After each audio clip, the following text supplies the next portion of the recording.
जो यहाँ पर आए हैं अपने मीडिया प्रभारी, उनका स्वागत है। और हमारा जो यहाँ पर ये अखिल भारतीय पूर्व सैनिक सेवा परिषद की बैठक हुई है, एक हमारा यहाँ पर ये अपने संगठन को मजबूती के लिए और संगठन का विस्तार, और जो यहाँ पर हमने विस्तार की बात की है, तो यहाँ पर हमारा संगठन अभी दूसरी बैठक हुई है। अभी अखिल भारतीय पूर्व सैनिक सेवा परिषद जिला पौड़ी गढ़वाल का यहाँ पर कोई पहले ये नियुक्ति नहीं हुई थी। और ये अखिल भारतीय पूर्व सैनिक सेवा परिषद ये राष्ट्रीय स्तर का है। इसमें रक्षा मंत्रालय से मान्यता प्राप्त है। और ये हम इस प्रकार से एकजुटता और एक साथ इकट्ठा होने के हम जो यहाँ पर कार्य कर रहे हैं, तो इस बारे में हम यहाँ पर बैठक हुई है। सर, आप कह रहे हैं कि हम एकजुट एक मुठ के लिए यहाँ पर इकट्ठा हुए हैं, तो यहाँ बहुत सारे सैनिकों के जो गुट हैं, हम कहें कि बहुत सारे संगठन बने हुए हैं, तो फिर उनमें इसमें क्या अंतर रह जाता है? फिर कैसे एक मुठ एकजुट करेंगे आप?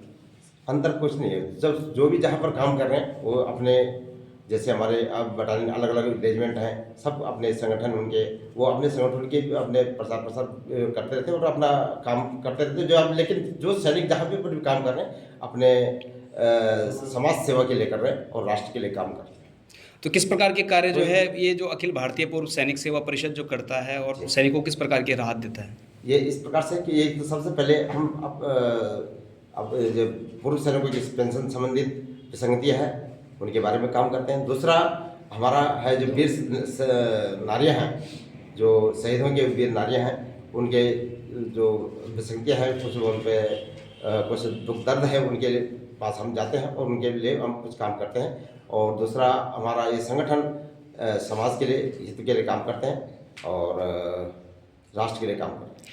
जो पूर्व सैनिक जो सामाजिक हितों के लिए आगे आना चाहते हैं, समाज के लिए कुछ करना चाहते हैं, वो चाहते हैं यदि अखिल भारतीय पूर्व सैनिक सेवा परिषद से जुड़ना, तो किस प्रकार से एक आह्वान आपका उनसे रहेगा और कैसे आपसे जुड़ पाएंगे? अभी जब से हमारे अखिल भारतीय पूर्व सैनिक संगठन यहाँ पर उजागर हुआ, रेज हुआ है, अभी जो रहने वाले अन्य जिनको पता नहीं, वो सारे हमारे सैनिक इकट्ठा एक मुठ होना चाहते हैं। और ये संगठन यहाँ पर बहुत बड़ा एक कोरदार के अंदर एक मुहिम जगाना चाहता है। और एक दिन हमारा ये संगठन पूरे प्रदेश के अंदर एक बड़ा मुहिम खड़ा करेगा। बहुत बहुत धन्यवाद। पूर्व सैनिक सेवा परिषद किस प्रकार के कार्य करता है सर? ये अखिल भारतीय पूर्व सैनिक सेवा परिषद जो है, ये पहले तो भारत सरकार द्वारा मिनिस्ट्री ऑफ डिफेंस से ये जो है मान्यता प्राप्त है। और भारत में केवल 5 संगठन हैं जो राष्ट्रीय स्तर के हैं। 3 एक एयरफोर्स का है, एक नेवी का है और एक वीर नारियन का है और एक अखिल भारतीय पूर्व सैनिक सेवा परिषद है और एक सैनिक लीग के नाम से है। और ये जो है हम जो कार्य कर रहे हैं, इसमें सेवा, साहस और सम्मान। सेवा किसकी? राष्ट्र। हम सब राष्ट्र के लिए हैं और हम राष्ट्र की सेवा करके आए हैं और राष्ट्र के लिए आप आगे सेवा करेंगे, ये हमारी मेन भावना है। दूसरा सम्मान। समाज में कई चीज़ें, कुरीतियाँ हमने देखी हैं कि जैसे कि मैं जो कि भाई सैनिकों का कई चीज़ें हैं, उनको सही जगह को नहीं जा पाते हैं। उनको हमने सही स्थान में सही डॉक्यूमेंट के लिए निर्देशित बताना कि भाई एक करो, एक आपकी पेन से जो भी है उसको सही स्थान दिलाना। तीसरा है सम्मान। सैनिक, आज हम देख रहे हैं सैनिक कोई ग्लेशियर से, कोई कहीं से आता है, उनका कहीं सम्मान नहीं होता, लेकिन कुछ राज्यों में अच्छा सम्मान किया जाता है। तो वो चीज़ें हमने देखने कि एक सैनिक एक अनुशासन होकर आया है और उसको आगे भी ऐसा ही अनुशासन और भाषा, वाणी उसका राष्ट्र के प्रति जो है समर्पित हो, ये हमारी भावना है और इसी पर हम कार्य कर रहे हैं। सर, आपके कार्यों को अपने अनुभव भी रहे हैं, जैसा आपने कहा है अपने उद्बोधन में एक बार जब सैनिकों के बीच में आप रहे हैं कि कई बार जो प्रशासनिक स्तर पर जो है फाइलें जाने में बहुत समय लग जाता है, जबकि आप जिस कार्यालय में थे वो 24 घंटे में जो फाइलें पीएमओ से आप तक पहुंच जाती थी। इस पर क्या कहना चाहिए? हाँ, मैं एक यहीं पर मैं कोटद्वार में जब मैं रिटायर आया था, तो एक सुनीता बोखंडी है, उसका कोई ज़मीन का विवाद था। वो ज़मीन विवाद मेरे साथ गोपाल कृष्ण पड़ताल थे, दोनों सब कुछ डॉक्यूमेंट पूरा होने के बाद उसको कब्जा नहीं मिल सका, जबकि 4 दीवारी किया। उसके बाद उसके खिलाफ देहरादून पुलिस महानिदेशक ने एक FIR दर्ज के लिए किया और यहाँ SDM ऑफिस, उस समय हमारे एयरफोर्स की कोई रिटायर्ड ऑफिसर था, वो SDM ऑफिस था, तो थाने में वो मैसेज आया और मैसेज थाने से SDM ऑफिस में पहुँचने में 3 दिन लगे, क्यों? वहाँ के जो कलर उसने रखा हुआ था। ये मेरे को बड़ा हुआ, काफ़ी हमारी बहसबाजी हुई और एसडीएम ने उस समय बोला इनके खिलाफ कार्रवाई करो। यही चीज़ें मैंने आर्मी हेडक्वार्टर में जब DRDO और RMC की वो थी मॉनिटरिंग सेक्शन, उसमें था एम्प्लॉयड, तो वहाँ पर कई होते थे, तो वो काम देखते हुए फाइलें जो है एक ENC ब्रांच से वो फाइलें निकलती थी और सीधा प्रेसिडेंट तक कम से कम 22 जगह हो जाती थी। 22 जगह से वो साइन को 24 घंटे में वो प्रधानमंत्री के द्वारा ENC ब्रांच में आती थी। एक काम हमने वहाँ पर दिया, वहाँ में कई बार H ब्लॉक है, L ब्लॉक है, कई ब्लॉक है, जो कि अभी तो खैर चेंज हो गया है, लेकिन वहाँ पर वो फाइल, लेकिन एक था कि हमने दौड़ना पड़ता था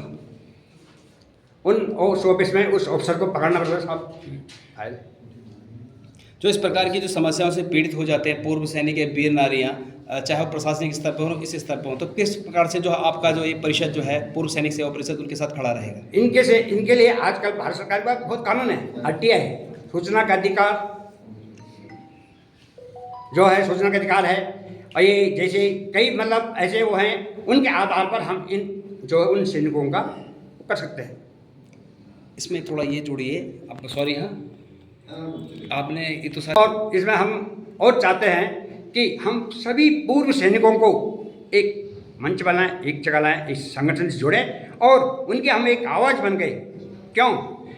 मेन है समय जिसके पास है वो कहीं भी जा सकता है और उस चीज़ को एक पोस्टमैन डाक, जैसे कि आजकल है, कोई डाक जा रही है, फटाफट उसका आ जाता है, हमें डिलीवर हो गया, या और फिर उस ऑफिस से पूछ सकते हैं। ये चीज़ें हम पूर्व सैनिकों को बताना चाहते हैं कि भाई आप आइए और इस ढंग से हम काम करेंगे एरिया पोस्ट में। धन्यवाद। स्वागत।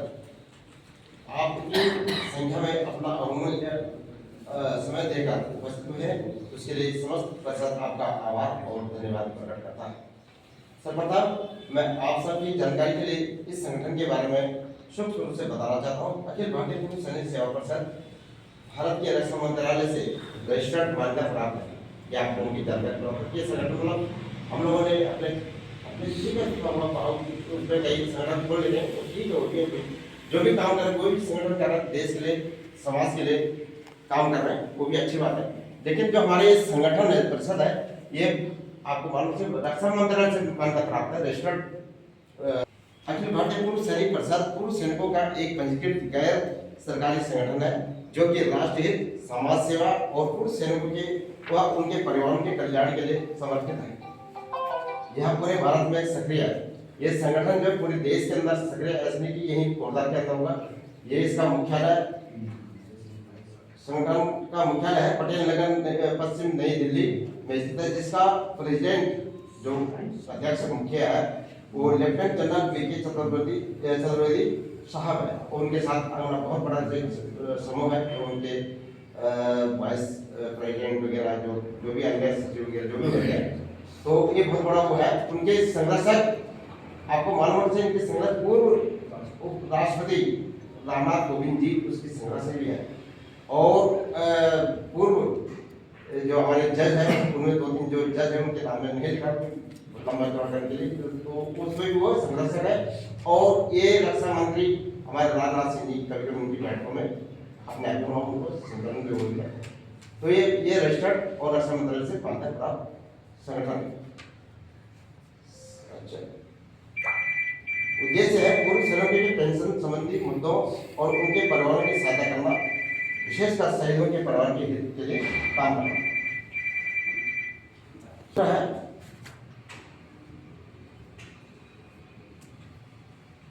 लगभग 100 रुपये नाम मात्र शुल्क सदस्य बन सकते हैं। इसमें हम लोग जब सदस्यता का शुल्क बनाया हमने 100 रुपये मात्र। आपने, मैं भी कई संगठनों में भी हूँ, आप लोग सभी हैं, कोई NGO में है, कोई अन्य संस्थाओं में है, तो कम से कम 2000 या 1100 या 500 तो किसी का भी नहीं है। लेकिन उनमें हम क्या, क्योंकि कोई भी काम करने के लिए शुल्क या कोई हमारे लिए जो 100 रुपये जो शुल्क है, ये यहाँ से फॉर्म में रजिस्ट्रेशन से तो दिल्ली जाता है, तो ये 100 रुपया मात्र 100 रुपया के रजिस्ट्रेशन से आजीवन सदस्य बन जाता है। और इसके बाद ये रसीद हम लोगों के पास वही नहीं कि हमारे नहीं, वो रसीद वही है, वो पैसा वहाँ जमा हो जाता है। लेकिन मेरा मानना है कि जब हम इस प्रकार से कार्य करते हैं यहाँ पर, तो अगर हम चाय पानी भी करें या कहीं अन्य बैठने की व्यवस्था करें तो थोड़ा बहुत शुल्क हमको लेना पड़ेगा, जो थोड़ा मात्र मैं चाहता हूँ कि ज़्यादा नहीं कर 500 रुपये सुना आपको। आप लोग ये सहयोग होगी, आप लोग के सहयोग से ये काम होगा। अगर सही है तो बता देना, 500 रुपये मात्र इसको करेंगे। 100 रुपये का हमारा क्या है कि गतिविधियाँ इस प्रकार से अगर हमारे संगठन मजबूत हो गया और हम काम करना शुरू करेंगे तो इस संगठन के माध्यम से हम लोग समाज हित में स्वास्थ्य शिविर लगा सकते हैं। स्वास्थ्य शिविर आप लोग के कहाँ से, तो उसके लिए भी हमारे पास लाइन है कि हम कहाँ किस उनसे जिस विभाग से स्वास्थ्य विभाग या हम समाज के बीच स्वास्थ्य विभाग लगा सकते हैं, ब्लड डोनेशन कर सकते हैं और सैनिकों की एकजुटता के लिए कार्य भी कर सकते हैं। वीर नारियों के लिए किस प्रकार से हम उसका भी हम कैंप लगा सकते हैं अपने माध्यम से। अगर हमारा संगठन मजबूत हो गया, बड़ा हो, विस्तार हो गया तो हम इस कामों को कर सकते हैं। वीर नारियों का जो कैंप वाली बात है वो वाली चीज़ है और हम चाहें